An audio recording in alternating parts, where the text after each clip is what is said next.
എൻ്റെ ഗൾഫ് ജീവിതത്തിലെ ഒരു ഭയങ്കര രസകരമായ കാര്യമുണ്ട്. എൻ്റെ അറബിക്ക് എൻ്റെ സ്പോൺസർക്ക് പുള്ളിക്കാരൻ്റെ നാട്ടിലെ തെങ്കൾ കുടിക്കാൻ ഭയങ്കര ആഗ്രഹം. അപ്പോൾ ആൾക്കാരൊക്കെ പറഞ്ഞ് തെങ്ങിൻ്റെ കള്ള് ഭയങ്കര മധുരമെന്നൊക്കെ പറഞ്ഞപ്പോൾ പുള്ളിക്കാരന് ഭയങ്കര ഇഷ്ടം തോന്നി വേണമെന്ന് പറഞ്ഞു.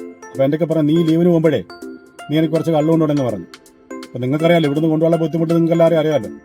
ഞാനങ്ങനെ തിരിച്ച് ലീവിന് കഴിഞ്ഞ് അവിടെ ചെന്നിട്ടേ ഒരു സാധനം സെറ്റാക്കിയും കൊടുത്തു. അപ്പോൾ ബോസം കുടിച്ചിട്ട് പറഞ്ഞു ആ വാ ഹാലു എന്നൊക്കെ പറഞ്ഞു. പുള്ളിക്കൊന്ന് സൂചിച്ച് കുറച്ചാൾ കഴിഞ്ഞിട്ടേ പുള്ളിക്കാരൻ പറഞ്ഞു എനിക്ക് നാട്ടിൽ വരണം, നിൻ്റെ കൂടെ നാട്ടിൽ വരണം, നിൻ്റെ കേരളത്തിൽ വരണം, വന്നിട്ടേ എനിക്ക് സുഖചികിത്സ ചെയ്യണം, ആയുർവേദം. ഞാൻ പറഞ്ഞു വീട്ടിലെന്താ ബോസേ വാന്ന് പറഞ്ഞു. പിന്നെ ബോസിനെയും കൊണ്ടേ സുഖചികിത്സയ്ക്ക് വന്നേ.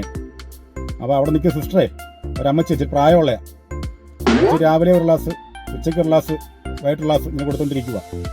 അപ്പം ഞാൻ ചെന്നപ്പോൾ എന്തൊക്കെ പറയാന്നേ, നീ അന്ന സാധനത്തിൽ ഇത്രയും പോരെ ഈ സാധനം, ഇതിന് മധുരവും പുളിയൊന്നും ഇല്ലയെന്ന് പറഞ്ഞു. അപ്പം സിസ്റ്ററിൻ്റെ മുഖത്ത് ചോദിക്കുവാന്നേ, എടാ പകയാ നീ എന്തോടാ പാവ അറബിക്ക് കൊണ്ട് കൊടുത്തതെന്ന്. ഞാൻ പറഞ്ഞു സിസ്റ്ററെ പുള്ളിക്ക് ഭയങ്കര ആഗ്രഹമായിരുന്നു കള്ള് കുടിക്കണമെന്ന്, ഇവിടുന്ന് കൊണ്ടുപോകാൻ വലിയ ബുദ്ധിമുട്ടല്ലയോ. അപ്പം ഞാൻ എന്ത് ചെയ്ത് ലീവ് കഴിഞ്ഞ് എന്നിട്ടേ ചോറ് ഊറ്റിയട്ടെ കഞ്ഞിവെള്ളം എടുത്തേ ഇന്ന് പൊളിപ്പിച്ച് കുറച്ച് പഞ്ചാര ഇട്ട് കലക്കി ഫ്രിഡ്ജിൽ വെച്ച് ഇച്ചിരി സോഡ ഒഴിച്ച് എന്നിട്ട് ബോസിനെ കൊണ്ട് കൊടുത്ത് ബോസം കുടിച്ച് എനിക്ക് ഇഷ്ടപ്പെട്ടെന്ന് പറഞ്ഞു. എടാ ഞാനീ കൊടുത്ത കഞ്ഞിവെള്ളം, പക്ഷെ അത് ഉപ്പുമില്ല, പുളിയില്ല, സോഡയില്ല, പഞ്ചാരയില്ല, അതാ കുഴപ്പമില്ല.